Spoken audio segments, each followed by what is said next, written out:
Hey, this is Steve in Dallas, Texas. It's Saturday morning, my friend, and you are listening to Light Talk.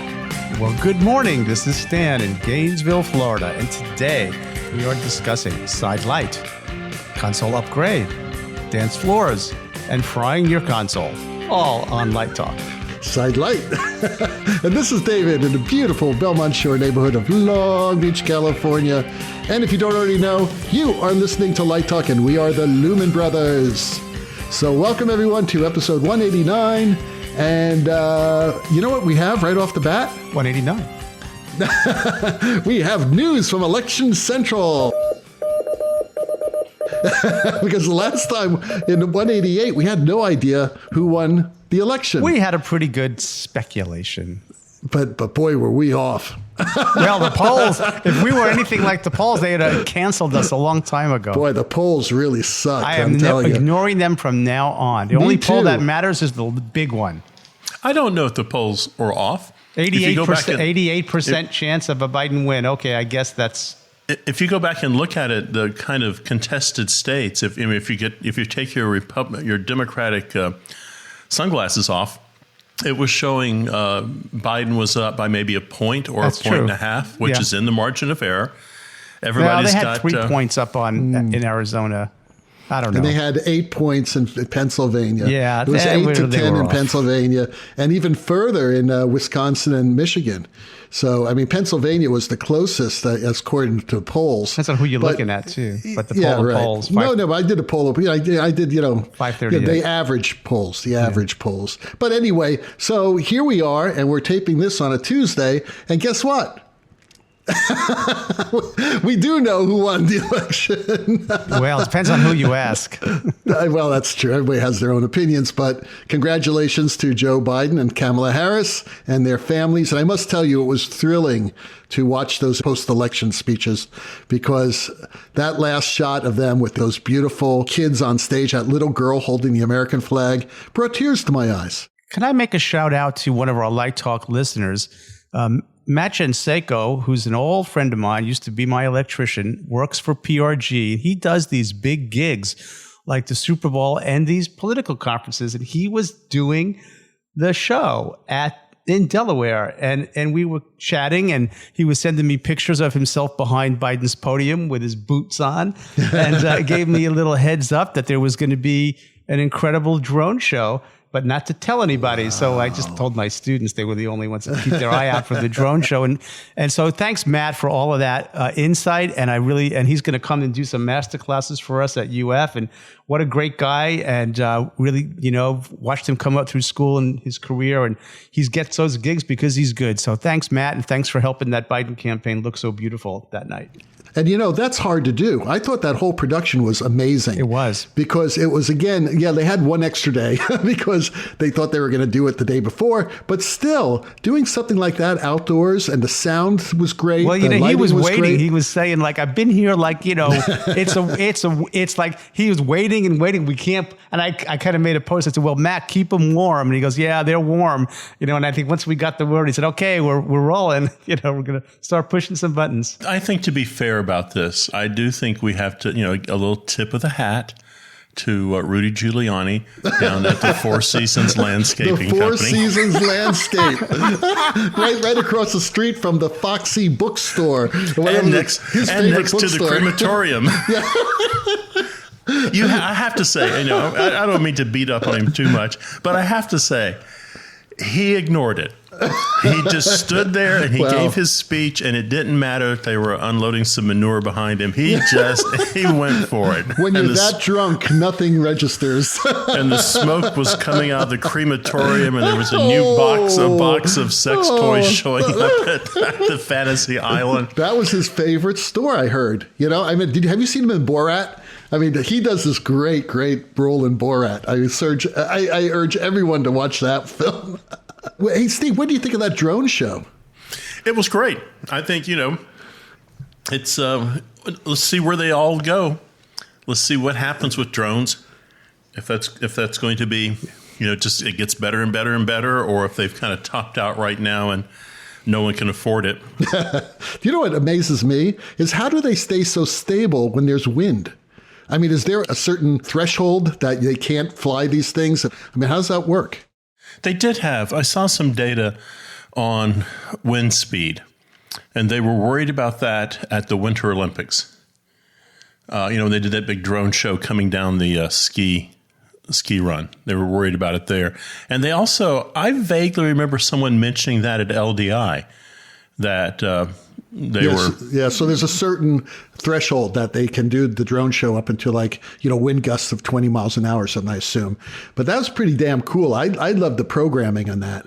I was amazed. I was very impressed with that. Yeah, it was nice to see how they went to a strobe when the others were reconfiguring. Yes, so you had like a mask. Very smart. The other thing that I read that I think is true is that there's actually a head drone.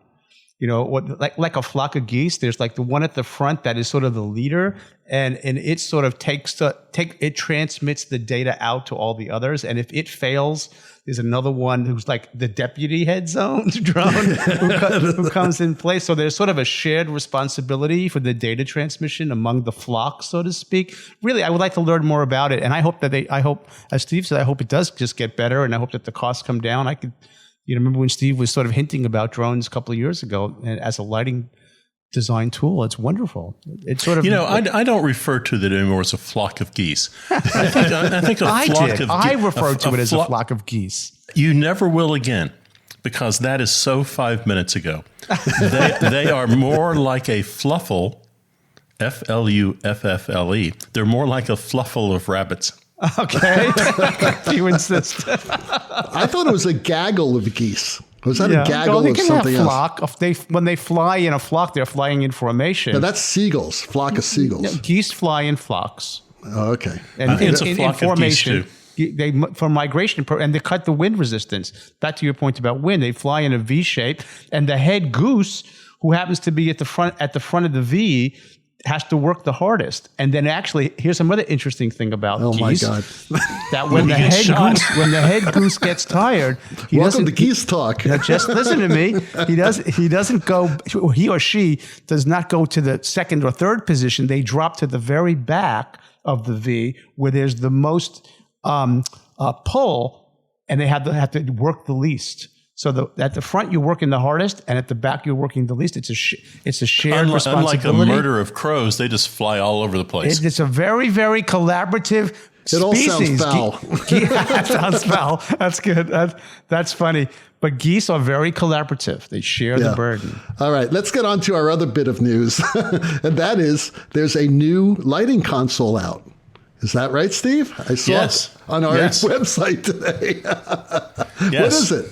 It's the new Strand. It's the new Neo. New Neo. It's going to be fantastic. Ooh, really? And I know we can't talk about it today, but someday soon we'll be able to talk about the news that Stan is setting on also. And I think that's going to be fantastic too. Wow, that's a lot of fantastic news that I have no idea what it is, but that's okay. Neither do I. What am I sitting on? And let me get up and look underneath and see if there's something down there. And also in the news, there's a new red alert out. Yes, I saw that. Now that we have hopefully a new administration, things may start moving in our industry again. Actually, there's a notification on our Facebook page, so please check it out. We don't have total details now, but just check out our Facebook page and it's all there. So that being said, let's get started with our first listener question that Steve has. Rick in Maine writes, my teacher yelled at me today for unplugging and then plugging DMX into a console that was turned on. He said I could have fried the board. Well, Rick, you just yell right back at him. So I'm not saying you couldn't, but I would say you'd had to put a big, mighty effort into it of simply plugging and unplugging DMX into a console to short the console out. I've thought about that a little bit, and I'm certainly no expert, and I'm sure someone from ETC or Random A or High End will weigh in on our Light Talk Facebook page and say, well, yes, you could. But I don't think you can. I mean, most consoles, and I'm not a console developer, have an optical isolator in them. So that's a kind of a two-part little component there. You plug your cable in, and then there's no contact, no electrical contact there. It's the signal is transmitted by light to stop that very thing from happening. So I think the optical isolator on the board would save it from anything. So I've never heard of a DMX signal frying a console. What have you guys run into that? Well, I haven't, and I've certainly done that. I've certainly plugged and unplugged the DMX line from a console while it was on without any negative impact. But it does remind me of a story. Stan's story time. Oh my God, I'm going to get something to eat. Do you have some music for that? Well, hang on. Before we get into that story, let me just wrap up with Rick here. Go ahead. I would say, Rick, I think your teacher yelling at you, I think he or she experienced this. I think what happened was when he or she was a little lighting designer, they were plugging their console in and the console went boom. And they happened to be holding the DMX cable in their hand. So I think probably something happened, but I think it had nothing to do with the DMX cable. And now your teacher has been scarred for life. Exactly. He dumped the Coca-Cola on it. That's what happened. He's been blaming himself for frying an ion somewhere. He maybe had a Pepsi syndrome. That's right, the Pepsi syndrome. But let me tell a little story. So this is pre-DMX. And you guys will remember that we used to send signal to the dimmers with 0 to 10 volt or other protocols. And in the theater that I was the lighting director in, we had 64 strand dimmers, and we had, I think, 6 non-dims. And the non-dims had switches, on stage, right, to turn the work lights on and off and so on. Well, inside the big rack downstairs in the dim room for the non-dims, there were these, they were mercury relay switches. It was like a round object, and it had contacts at either end, and it used mercury. And by changing the direction of the current, the mercury would actually make a contact or not make a contact, and that's how the non-dims worked. And you heard them go like a contact closure, and you hear this thunk, right? Well, one day we're just all standing on stage doing nothing, and we hear this boom, right? Explosion. Right? And all the lights go off. And we're like, what the heck happened? Now, interestingly, all of the low voltage lines, which would have been in those days, pre-DMX, how the control signal was sent, were in the same cabinet with these relays. And when the relay exploded, the liquid mercury and sparks basically fried the insulation on the cable harnesses. And what happened is the board did get fried through line voltage coming up through the low voltage lines into the console. How odd was that? And it did fry the console, and we had to take it out to New Jersey to Joel Rubin and those guys out there at Strand in New Jersey, and they replaced the motherboard because it did take line voltage up the control line. So maybe the lesson is, if somehow you had line voltage got on your DMX line, that would be a way in which you could fry your board. And you know something? That is the perfect segue into our next question, Stan. Okay. Which is Alex, who happens to be in Texas, and he writes, when... Or she. She could be a she. Should be Alexandra. Let me re-say. And our next question comes from Alex, gender unknown, in Texas, who writes, when should I replace my lighting console? Now, I have like a funny answer and then maybe a more serious one. Well, I would say when you have the money might be one thing, but really an assessment of, do you need it, right? So I think the first question is, do you need it or do you want it? So sometimes you get what you need, sometimes you get what you want. So if it's serving the purpose, even if it's old and you're familiar with it and it does what you need it to do, stick with it. Now, on another point, if you can't get parts for it, that might be another consideration if it's out of service, right? Now, I did discover recently, which I didn't know, I'm sure Steve does, there's a company in Texas called Light Parts. That's a real resource. Lightparts.com. They got everything. And so that's something you want to check on. So can you keep it running, right? Or are you now doing things with new technologies, LEDs? Are your aesthetics changing, where there are things you want to do that your console can no longer do, then it might be time to look for that. So that's sort of how I'm thinking about it. And a third point might be, if your theater is in a place where you're a little insecure, I don't know how you feel about things, but if you're insecure that your light board could crap out, or it has crapped out and impacted your running of your show or something, well, if it still works and you can keep it working and you want to have a backup, then that might be another reason, is to have two consoles so you have a backup. We're doing that in a facility right now where they have a console that they're happy with. And we said, well, do you want a new console? And they said, actually, yes, because we're going to be moving to more moving lights, more LEDs, and this console is a little cumbersome. But they said, fine, we'll do that. We'll spec you a new console, but we'll stay with the same. You might stay with a similar manufacturer so that your old console becomes your backup in the event that something goes on. So those are sort of my general thoughts on when you should. But that if you're going to buy a new console, a backup console, you got to make sure it's compatible with the one that you have. Absolutely. So yeah, that's the important thing. Absolutely. Light boards are not cell phones. They don't have planned obsolescence. That's true. And sort of backing up what Stan was saying, if it works for you, then use it and, keep using it. You don't need the latest and greatest if you're doing very simple shows. Not even very simple shows, even moderate shows. Mm-hmm. It's like, do you need an Ion or do you need an EOS? Steve won't let you have a Nomad, though. I agree with Steve on this one. I mean, all you got to do is go back and look at Broadway shows, and they do not want to change consoles. Right. They do not want to take a VL2 down and put a VL3 up. I mean, every time you start messing with your show, that's a danger. Yeah. And also, do you have time, for them, do you have time to flip the show? So David's absolutely right. If it's working for you, then why change it? That's what I said.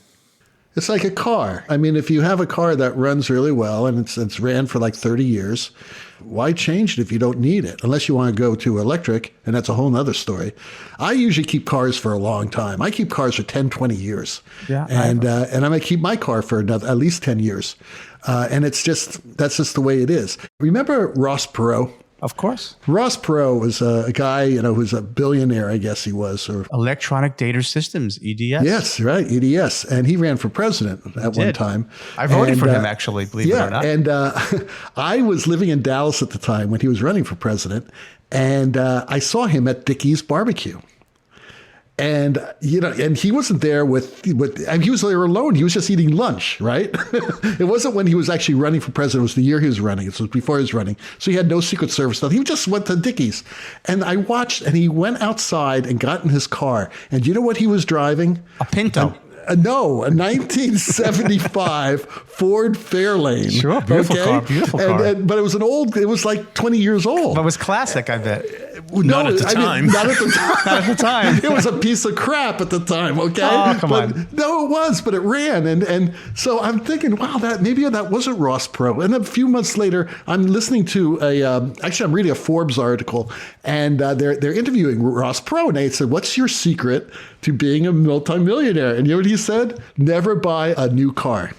He says, hold on to your car. He goes, I never bought a new car in my life. Because cars are liabilities. They're liabilities. Yeah, they're not investments. They don't appreciate in value. Unless you're lucky like me, I have one that is appreciating in value. So apply that same philosophy to your lighting board. If it works and it runs and you can get it repaired, like Stan said, then hang on to it. So there you go. I want to throw in here, since we've had Alex and her replacing the light console, and we've had Rick, who's talking about DMX. I have a puzzler. I haven't had one of those in a long time. I want to toss a puzzler in there. I want to throw the gauntlet down. Why are dimmer racks? Why are they 48 and 96? Why don't we have 100 in a dimmer rack? Why is 96? I do know why. Well, don't give it away. You don't get to compete. You don't get to compete. You've been disqualified, Stan. Okay. Sorry. Just a listener thing. Okay, that's a good question. A good puzzler. We'll have the answer next week for you. Why are the configurations in 24, 48, 96? Yeah. That's it. So whoever wins gets a what? Should we give him a free ticket to the Faroe Islands? Stan sends him his Ross Perot t-shirt. The Ross Perot t-shirt. I might have a Ross Perot button somewhere. That would I'm going to be honest. I voted for Ross Perot. Did you? Yeah, I voted for. I liked him. I liked the idea that he went to Dickies and he was driving a Ford Fairlaine. He was a down to earth guy. My favorite though was his running mate. Remember him? That was a problem. That was the early Sarah Palin choice, right? Well, why am I here? Why am I here? Who am I? Why am I here? That was my favorite opening line to a debate ever. So Jade in North Carolina writes, "When should I use Sidelight?" Always. Stan gave you my answer. I'm done. All the I'm time. finished. All the time. Why not? Why wouldn't you use Sidelight? What does Sidelight do? Because your brain loves it. Oh, that's right. You talked about this on the show like 3 years ago. There's a very biological reason why. Well, you probably can't use Sidelight when the director says, I need some more backlight. Right. Well, if your scenic designer blocks your wings, you may have some difficulty. Well, mirrors. Right? But David has those wonderful opera ladders that can fly up and down, which I love. Oh, yeah, that's true. Not always. But anyway, okay, yes, all the time. I mean, I can't imagine doing a show without Sidelight, although I have done shows without Sidelight because the scene designer put a box set in with no room for Sidelight. So I usually take a light and I hide it somewhere. I have to get Sidelight somewhere. You make them cut a hole in the scenery, don't you? Yeah, I do. And I have done that, actually. I've worked with several scene designers who are saying, this is great, but, can I put a slot right here? We figured out where to put a slot, and I was able to get Sidelight in there. I was doing a show, actually, in Toronto, Lady Macbeth of Mitsensk, and we did this amazing set. Kevin Knight was the set designer on that show. And it was this unbelievable set, but I needed this slot. I just needed a position, and he's such a great, great collaborator. He said, okay, show me where, and we'll figure it out. And I did, and it was like, okay, and he designed it right into the set. It was awesome. And this is done all the time, when you're working on big shows like that, because it is essential to be able to get Sidelight in a lot of situations. So yeah, all the time. Low, high Sidelight, medium Sidelight, top of the boom Sidelight, head highs, shin kickers, stuff from out in front, put them on the ground, pitch shins, things like that. The more, the better. Any way you can get it. Isn't that a song? Any way you want it, that's the way you need it. That one. Who's that? It's a Journey song. Okay, so you are listening to Light Talking Guys, and today Light Talk is sponsored by. From south of the border, it's Bad Hombre Stage Productions. The warning signs of cable is silent, but it can be very serious.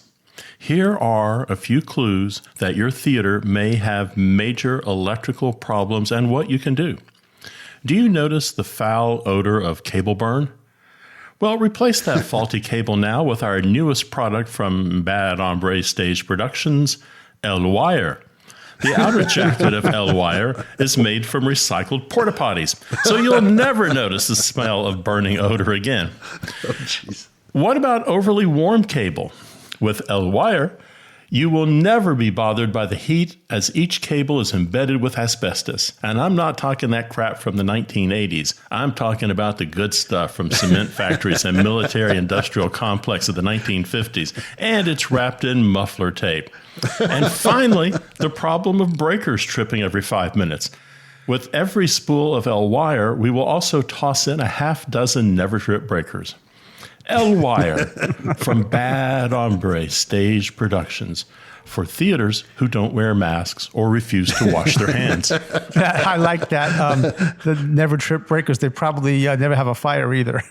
We don't need your stinking wires.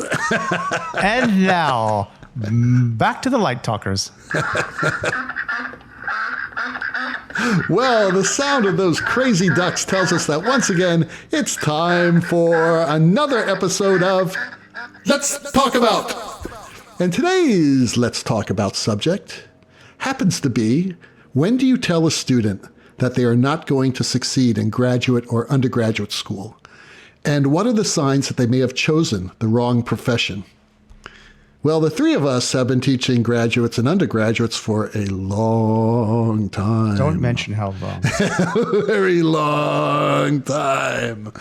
And we have seen this. We have been a part of it. We recruit students. But you know something? Recruiting is not 100% successful, It's right? a box of chocolates. It's a box of chocolates. But You never know what you're going to get. And sometimes you're surprised, and sometimes pleasantly, and sometimes disappointed. And this does occur. But we're pretty good.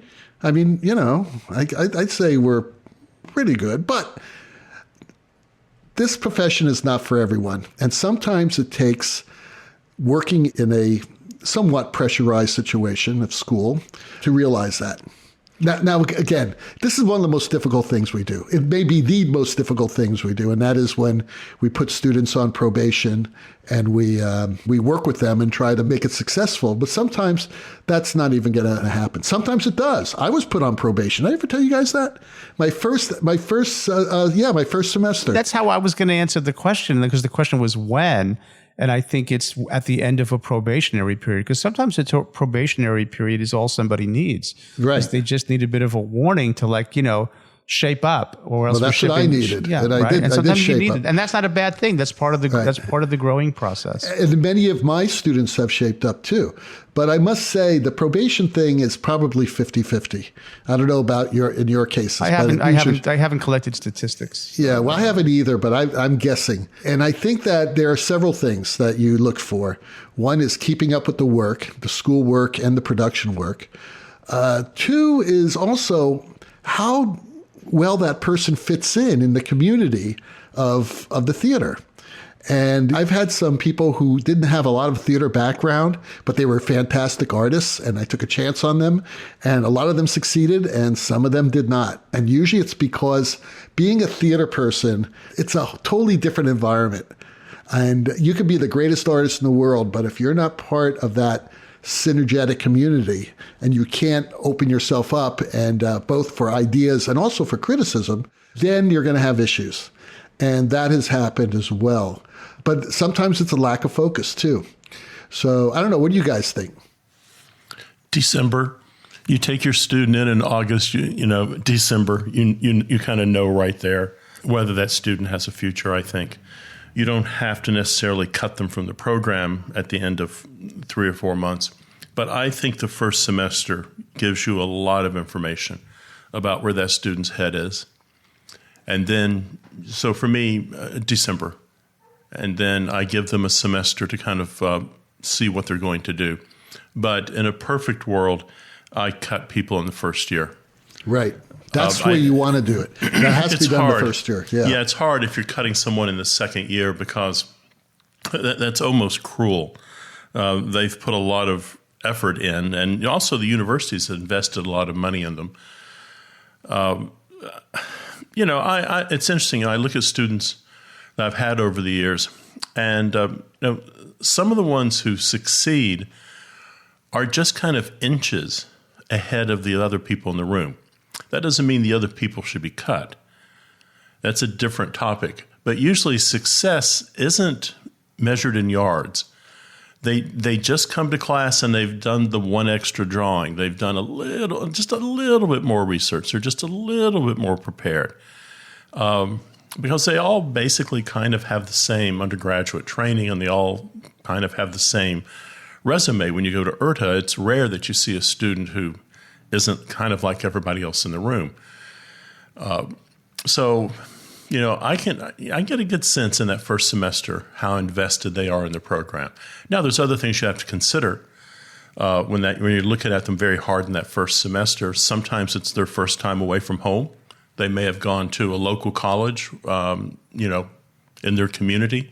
Also, they're going to a different city any way you cut it. So they're having to get used to Dallas. They're all of a sudden, and I mean this in all kindness, they're nobody. They have worked very hard at their undergraduate school, and for 4 years, they've kind of risen to the top, and they're the ones who are designing shows, and they're the ones who are leading maybe my friend the LECO class, but they've got some street cred, and now they come to a new program, and they're back where they were when they were freshmen. But it's kind of nice because they can also reinvent themselves. They can reinvent themselves. I love that. Yeah. Exactly. Yeah. That's one thing I tell the students. I said, just think of the opportunities you have now because you can totally reinvent yourself. And it's so exciting. Yeah. You know, the other thing I would say, and I'll just pass it off to Stan, is you also have to be kind of on the watch out to see if they have selected the wrong school. They may just be at the wrong place. And your program, no matter how good your program is, your program isn't going to fulfill their needs. So but Stan's may, or mine may. Right. No, it's absolutely, boy, those are really great points, Steve. But both of you guys made great points. I'm trying to think of what's left for me to say. You know, Steve's point about knowing in the first year is true. We have a saying around here that we kind of feel like the student in the first year, they either check in or they're checking out. And at some point, they're faced with a decision. Am I really going to be here or am I going to be halfway here?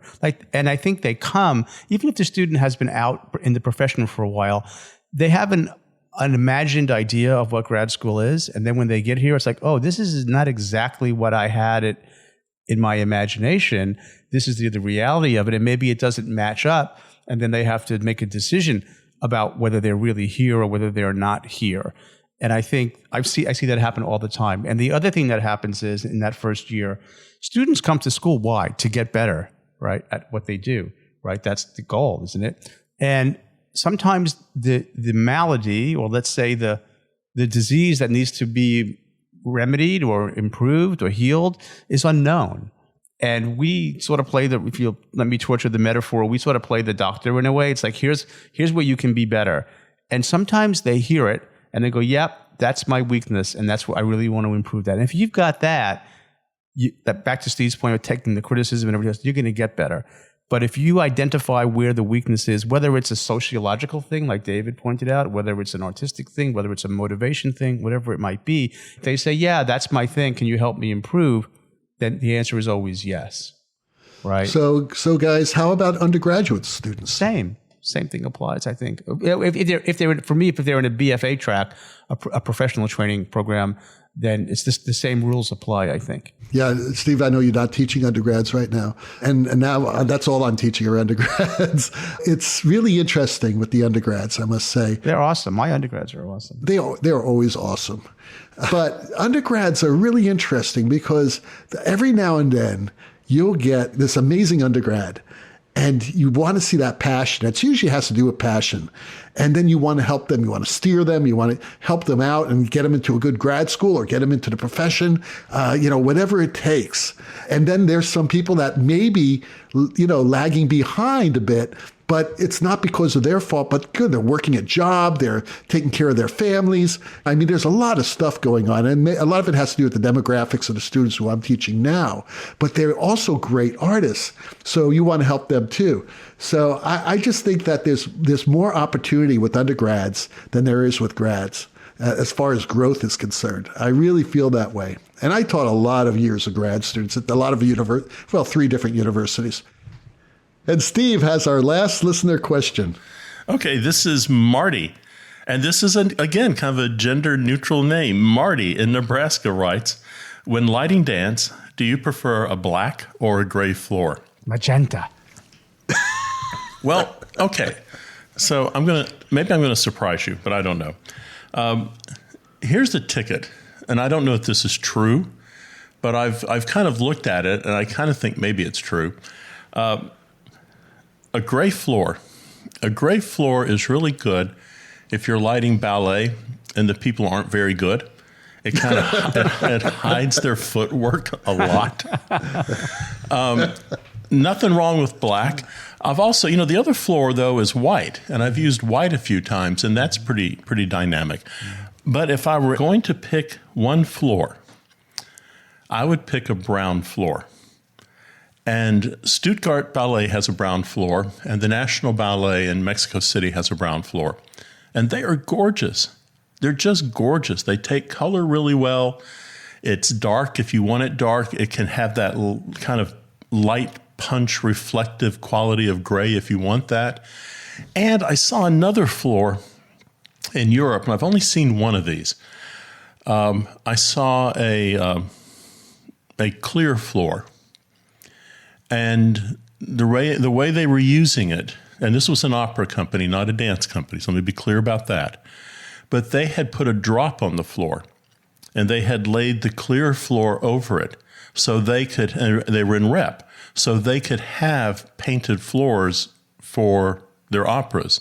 So there was, a matinee of, I don't know, you pick it, and then an evening performance is something else, and the whole space was transformed by that very elaborate, beautiful painted drop on the floor that was then covered by a translucent or a transparent floor.